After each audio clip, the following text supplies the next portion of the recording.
सैयदा इकरा एजाज, हैदराबाद। महीन एक बहुत ही प्यारी बच्ची थी। वो अपने वालिदैन की इकलौती बेटी थी। वो रोजाना सुबह स्कूल जाती और घर वापस आकर कामकाज में अपनी अम्मी का हाथ बटाती। एक दिन महीन स्कूल ताखीर से पहुंची तो टीचर ने उसे बहुत डांटा और वक्त पर आने की ताकीद की, लेकिन अब तो रोज यही होने लगा। महीन सबसे आखिर में स्कूल पहुंचती और मास से खूब डांट खाती, लेकिन असल वजह नहीं बताती थी कि कहीं उसे बहाना ना समझ लिया जाए। फिर महीन पूरे एक हफ्ते स्कूल नहीं आई। बच्चे मुख्तलिफ बातें करने लगे। वो रोजाना टीचर से लेट आने पर डांट खाती थी। हो सकता है इसने स्कूल ही छोड़ दिया हो। लेकिन आखिर एक हफ्ते की छुट्टी के बाद महीन स्कूल आ ही गई।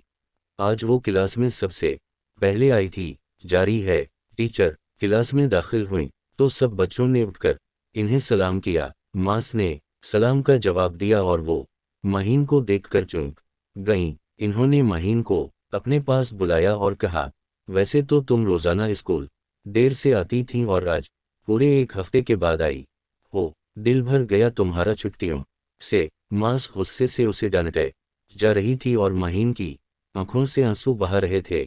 इसने मास से कहा, मास, मैं कुछ कहना चाहती हूँ। हाँ कहो, मास ने गुस्से से कहा। अलामत वागैर, मास, मैं देर से इसलिए आती थी क्योंकि मेरी अम्मी की तबीयत खराब हो गई थी। मेरा कोई भाई या बहन नहीं है। वालिद किसी फैक्ट्री में काम करते हैं। नाश्ता तैयार करने और माँ को दवा देने की वजह से मैं देर से आती थी। फिर माँ का इंतकाल हो गया, इसलिए कई दिन स्कूल ना आ सकी। आइंदा हमेशा वक्त पर आया करूंगी क्योंकि अब मैं माँ की खिदमत नहीं कर सकूंगी। महीन की बातें सुनकर सभी बच्चे अफसोस करने लगे और मास भी बहुत शर्मिंदा हुई। महीन ये सब बताकर जोर जोर से रोने लगी।